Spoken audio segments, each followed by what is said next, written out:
Good morning to everyone. Today you are going to learn about the theory of consumer behavior. This topic is the second topic in your curriculum under the subjects of intermediate microeconomics. Here I hope to conduct these lessons under 5 subtopics: the cardinal approach, the ordinal approach, consumer equilibrium, price consumption curve, and income consumption curve. Under the consumer equilibrium, I hope to cover the cardinal approach consumer equilibrium and ordinal approach consumer equilibrium.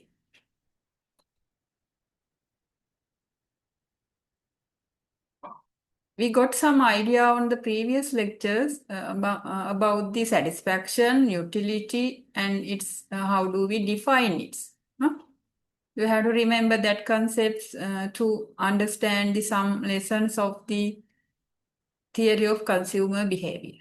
The principal assumption upon which the theory of consumer behavior and demand is built is a consumer attempt to allocate his or her limited money income among the available goods and services so as to maximize his or her satisfaction or utility. We know that the consumer is always trying to maximize his satisfaction consuming available goods and services.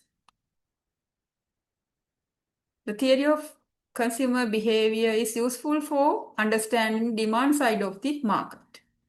This theory helpful for understanding the demand side of the market. And as we got in the previous lectures, we got the idea how do we define the utility. Here, utility is the amount of satisfaction derived from the consumption of commodity. And also we learned that it can be measured one of the unit called utils.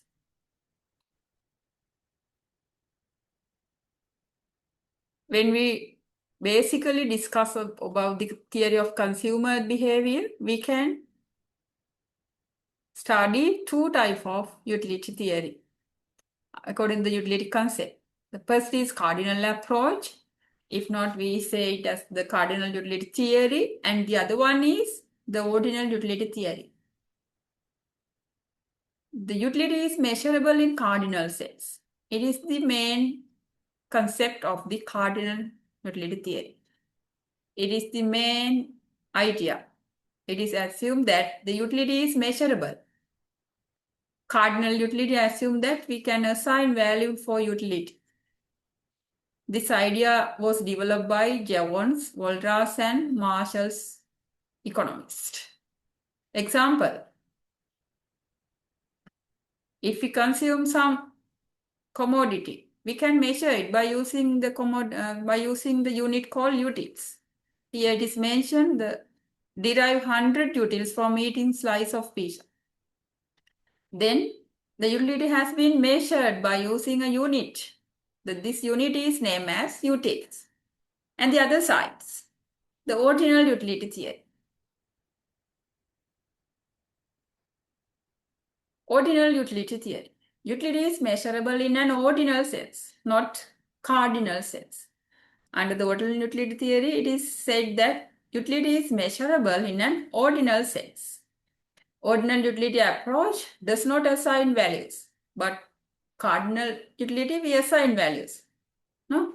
100, 200, 300, like that. But here, it does not assign values. Instead, work with ranking preferences. This idea was developed by the Pareto, Higgs, and Slutsky economists. The cardinal approach. 19th century economists such as Jevons, Mencher, and Walras assumed that utility was measurable in a cardinal sense, which means that the difference between two measurements is itself numerically significant. Here it is mentioned the utility functions of consuming commodity X, so utility functions of consuming commodity Y, and so on. And also they mentioned the utility maximization condition as well. We will discuss them later. And again, please remember that we discussed the lessons basic concept in the previous lecture. There we got the idea about the total utility and marginal utility. Can you remember the concept? How do we define the total utility and how do we define the marginal utility?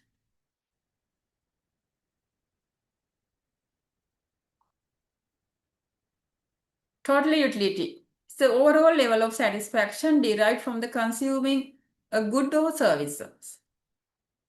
And the next concept, marginal utility. Marginal utility is additional satisfaction that an individual derives from consuming an additional unit of a goods or services.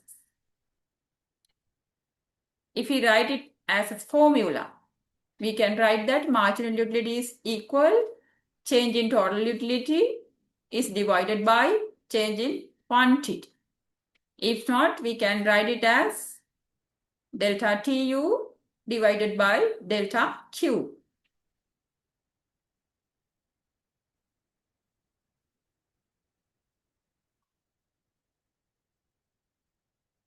In the cardinal utility approach, there is a law we have to identify.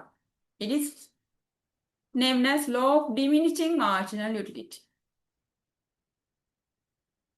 What is this diminishing marginal utility we discuss under the cardinal approach? As more and more of goods are consumed, the process of consumption will yield small and small addition to utility. Then have you got some idea about what is happening here when the utility is discussing? We discuss the total utility. Then when we discuss the marginal utility, then have you got some idea? If not, have you got some hint regarding this law? Then as more and more of goods are consumed, then the process of consumption will yield small and small addition to utility. Then we can get some idea. Then when the total utility is maximum, marginal utility is equal to 0. And also we can identify the behavior of the total utility. When the total utility begins to decrease the negative marginal utility. We can get this concept in simply by using a mathematical examples, by using a tables values, and when we plot those values into a graph. Please take a minute and have a read on these slides.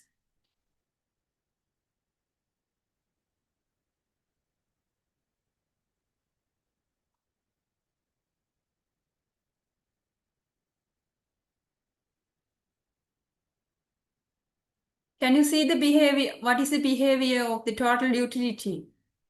And what is the behavior of the marginal utility?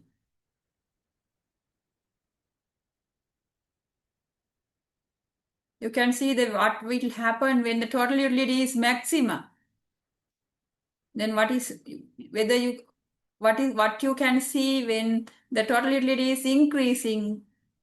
Then what is the results of the marginal utility? See this value. Please have a look on these values. Then you can get the idea we discussed with the previous slides, no?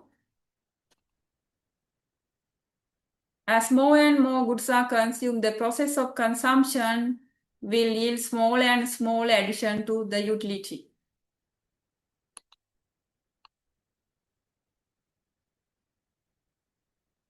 When the total utility is maximum, the marginal utility is 0. And also when the total utility begins to decrease, then we can see the marginal utility take negative values and the marginal utility records negative values.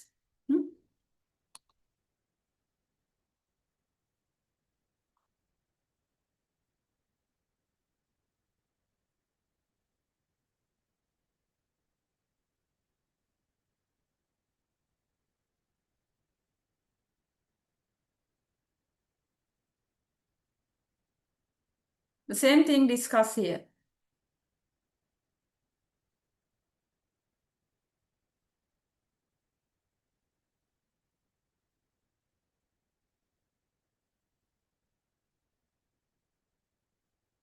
Total utility increase with Q. We can see the situation, no? How it is increased with the Q. Total utility by looking at the total utility curve.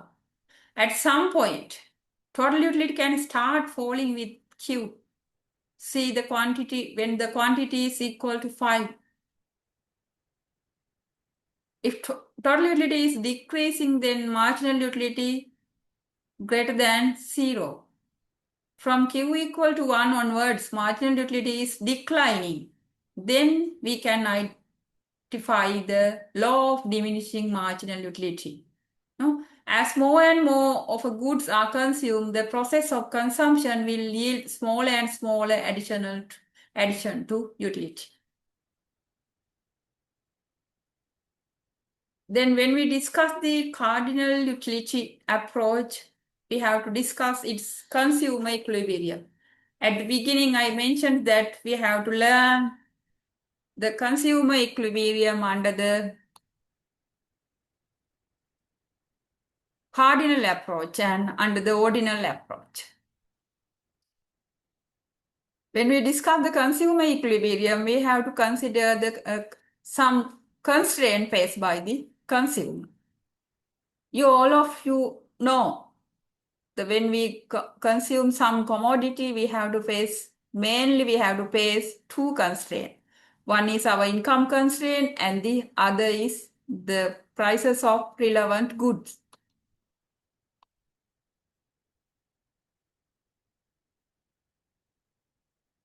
Some simplifying assumptions of the cardinal utility approach are mentioned here.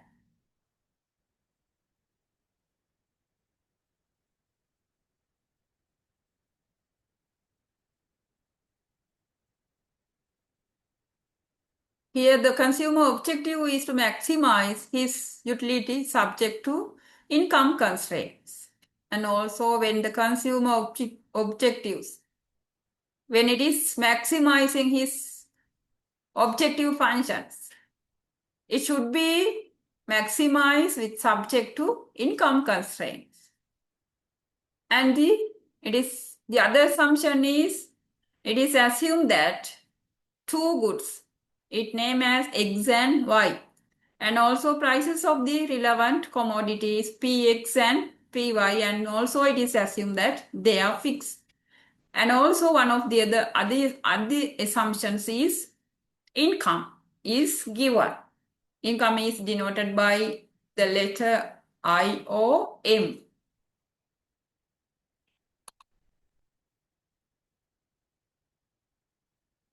And also it is assumed that marginal unit per price is derived from the additional utility spent in the next price of the good.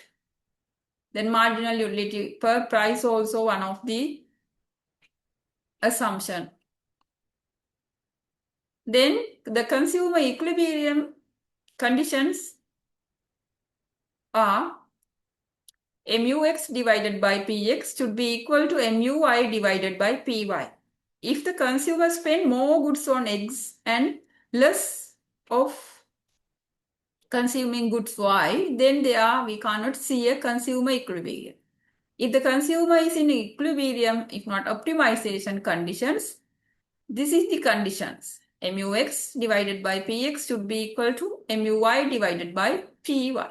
Here MUX means marginal utility of X, PX means prices of the commodity called X, and this side is MUY means marginal utility of Y, and the PY means the price of the commodity Y.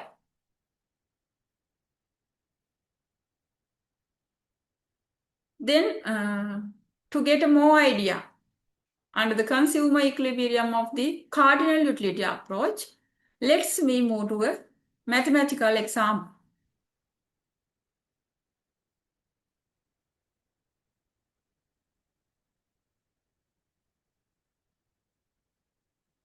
Suppose X denoted by fish bowl and Y denoted by fish cakes.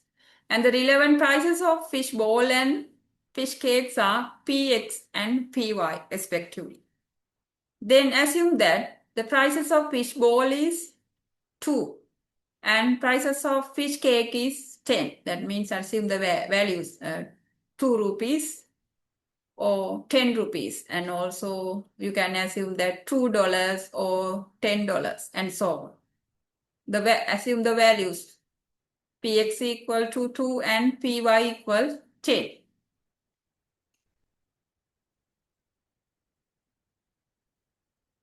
Then please have a look on this table.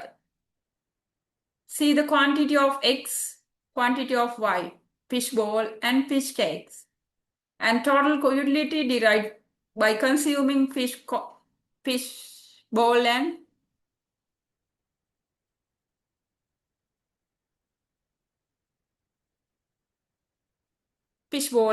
fish cake. Don't forget that we use x for fish bowl and y for fish cake. Then see the total utility of x, total utility of y, and the quantity of x consumed, quantity of y consumed, and the relevant marginal utility with respect to fish bowl and fish cake. Then see the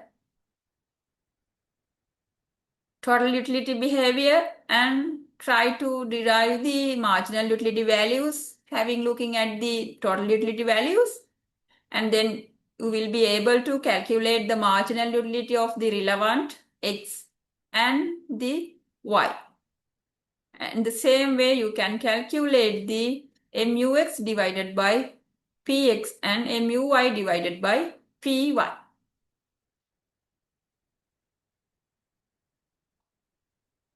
Then you can see the some combinations that satisfy the previous conditions. Previous conditions means mux divided by px should be equal muy divided by py.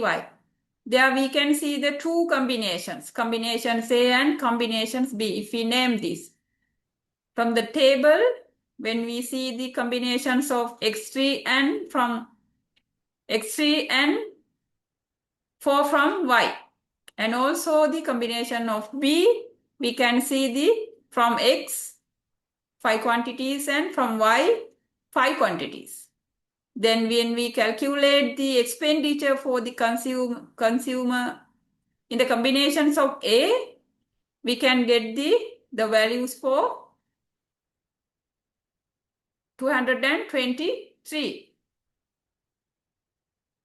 And the second one, we can get this amount.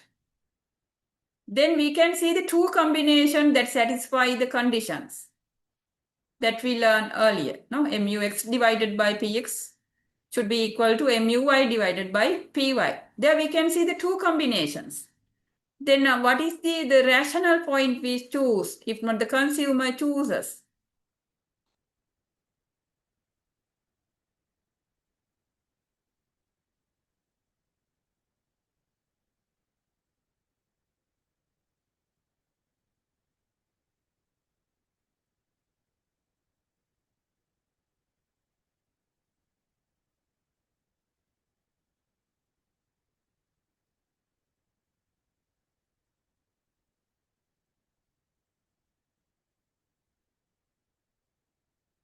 Then there we can see the presence of two potential equilibrium positions suggests that we need to consider consumer income.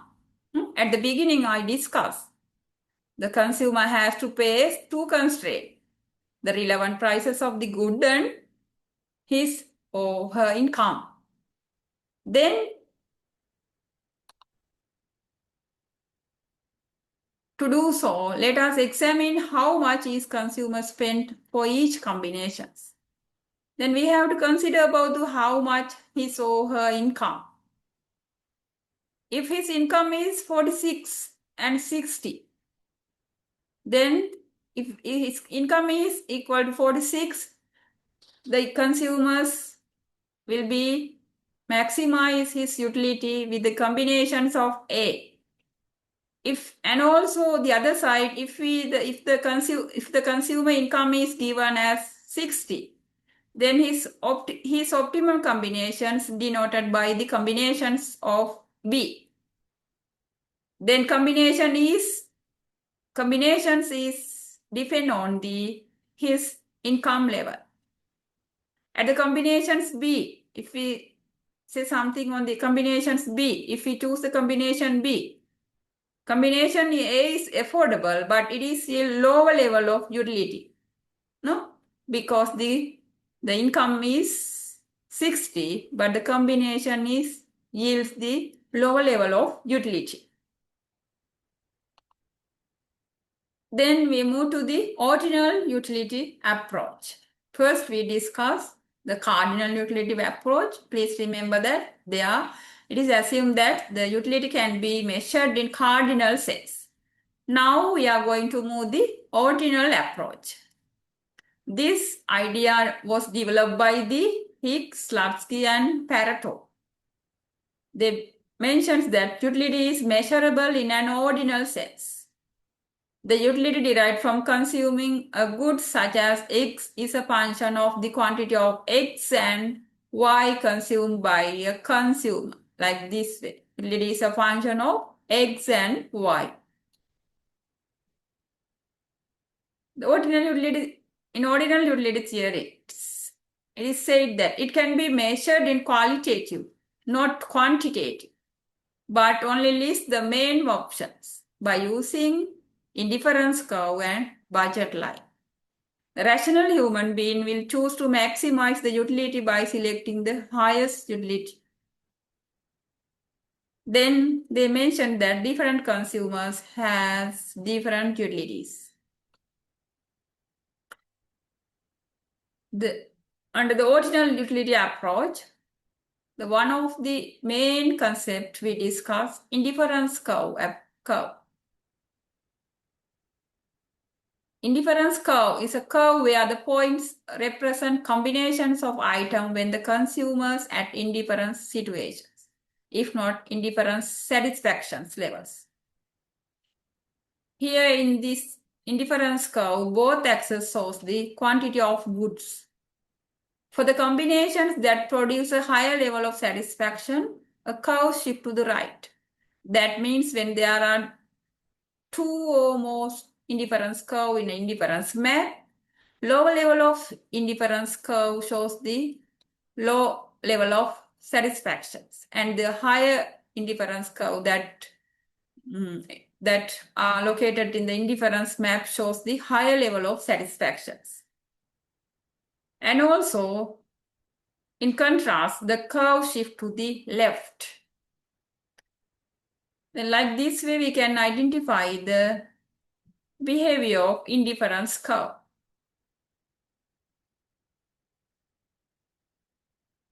Then see the indifference curve 1, indifference curve 2. Then you can see the higher level of indifference level satisfaction shows in the indifference curve 2 rather than the indifference curve 1 and indifference curve -1 denoted by here. And also you can see the different combinations A, B, C, and D, and so on. Then when we discuss about the properties of indifference curve, it has a downward slope from left to right. This shows an increase in quantity of certain goods. One of the main properties of an indifference curve is it has a downward slope. And also it is convex to the origin. The reason is the marginal rate of substitutions decrease. The marginal rate of substitutions, the quantity of goods Y willing to substitute to obtain 1 unit of goods X. And this substitution is to maintain the position at the same level of satisfaction. When moving one combination to other combination, the consumer has to substitute consuming one commodity to other commodity from X to B or B to X to Y or Y to X. And also one of the other characteristics, if not properties, is they do not cross each other. If not, they do not intersect. If the indifference curve shows the different level of satisfaction level, we know that no, it cannot be intersect.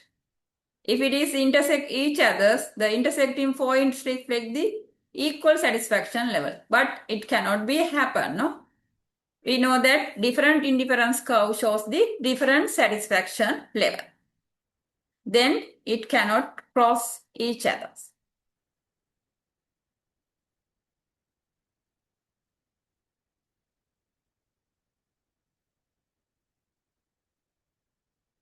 Then you can see the situations. Indifference curve IC1 and indifference curve IC2 show the different satisfaction level. So if it is cross each other, this point the satisfaction should be same, no? But it cannot be happen. So IC curve cannot intersect. It is one of the main properties of the indifference curve. And also, when we discuss the ordinal utility consumer equilibriums, we discuss the budget line. We understand the situations of the consumer constraints the income. Its line showing all combinations of item can be purchased for a particular level of income. Then how much of commodity can consumer consume? Then it should be equal to his income level in his hand. Then M is equal PXQX, that the commodity he purchased from X and commodity he purchased from commodity Y. And also slope of the budget line depend on the price of goods and the price of the goods X and the price of the goods Y. The slope of the indifference curve is equal, we know that, Px divided by Py. The slope is negative.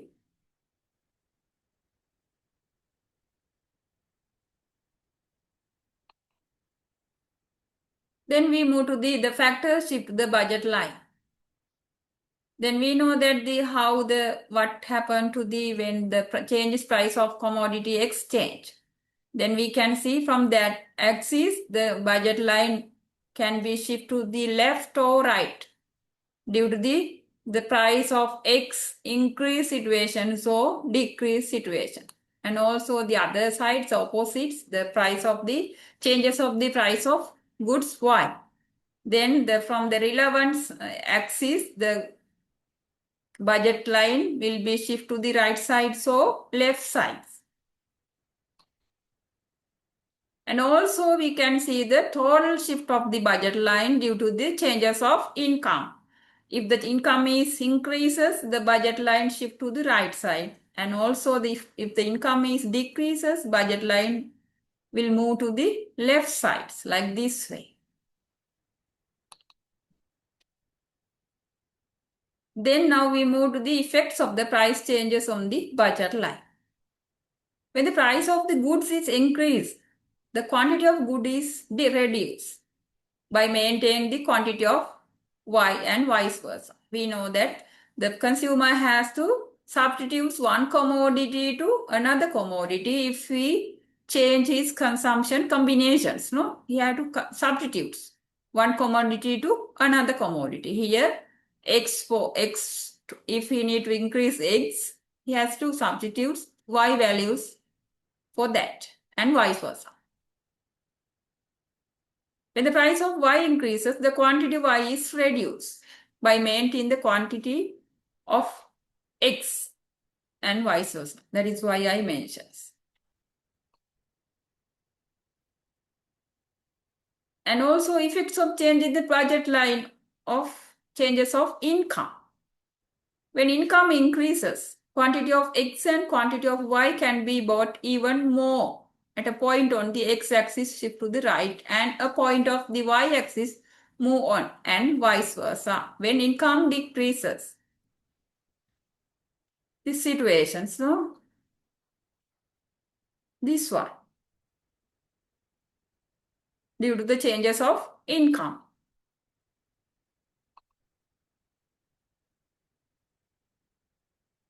Then when we discuss the consumer equilibrium under the ordinal approach, with income, some combinations of goods that consumer choose higher satisfactions. Always we know that the rational consumer try to achieve high satisfaction levels. No?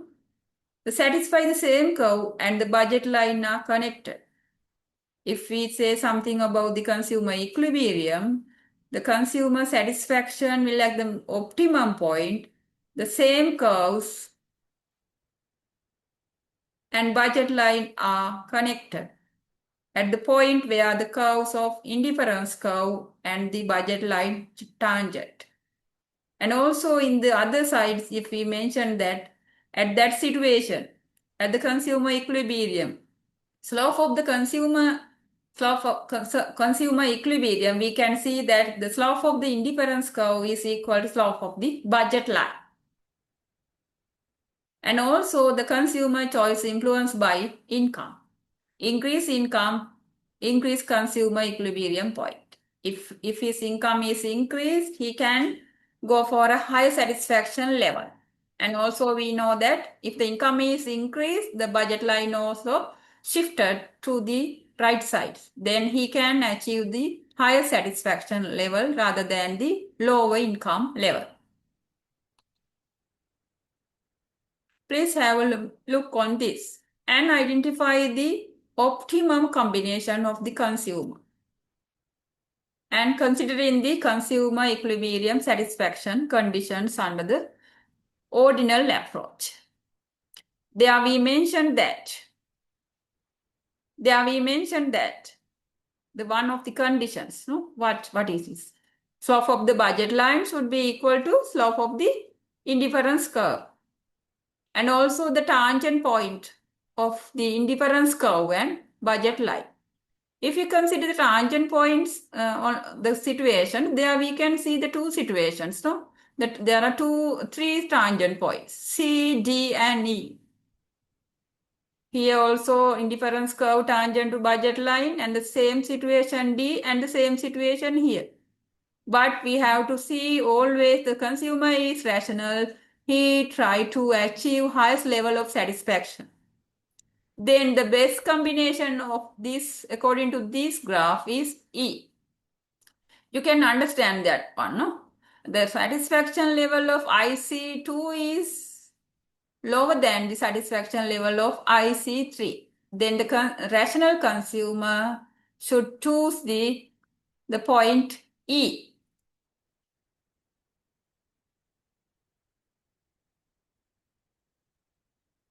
Then we move to the price consumption curve.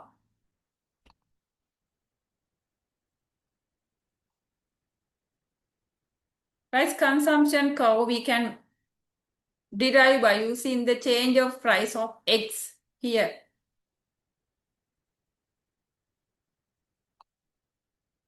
It is price consumption curve. It is the line connect to the equilibrium point, even the changes the prices of goods. Different combinations of the equilibrium conditions, by connecting all together, we can derive the price consumption curve.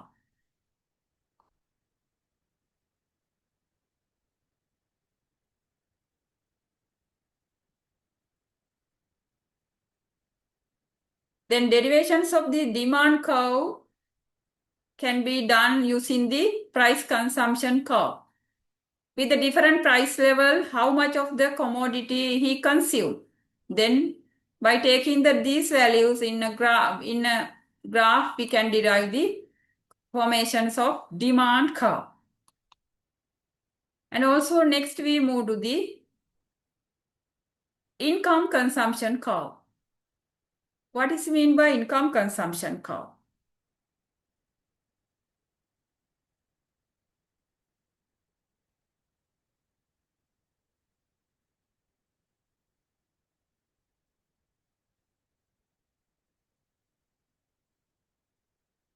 If a fixed price and income increases, the budget line shift to the right, thus shifting the equilibrium point higher.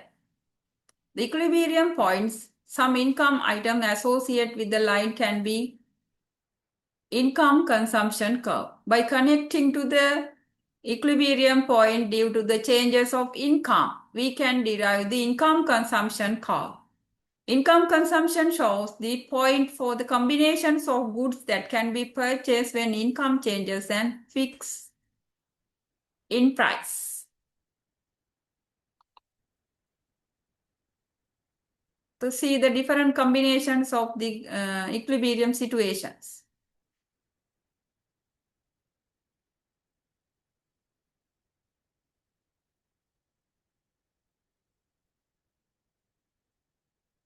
Here we can see the 3 points of equilibrium. So by connecting all of them, we can derive the indifference curve.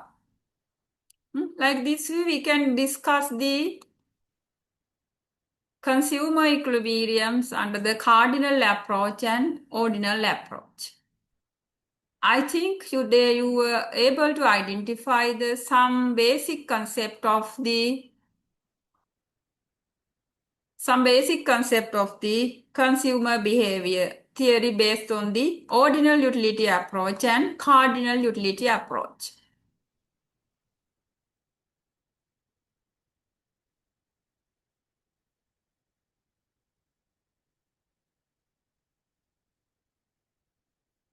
And you got the idea about how to describe the consumer equilibrium under the consumer equilibrium and what are the conditions and so on. What are the satisfaction conditions if the consumer is maximize his satisfactions under the cardinal approach, and if the consumer is consume his maximization utility situations, and if not, how to discuss the consumer satisfaction level, maximum satisfaction level, if not consumer equilibrium under the ordinal approach. We discuss the consumer equilibrium under the cardinal approach and the ordinal approach, and also we discuss how to form the price consumption curve. And also by using the price consumption curve, we can form our individual demand curve. And also we discuss due to the income changes of the consumers, how do we derive the income consumption curve. Those topics we discussed today. Then I think you will be able to get some idea about the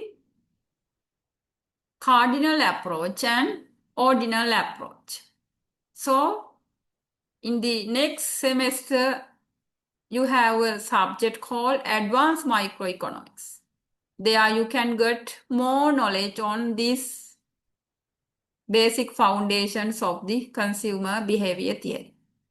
Okay, then today I conclude my lessons and have a nice day.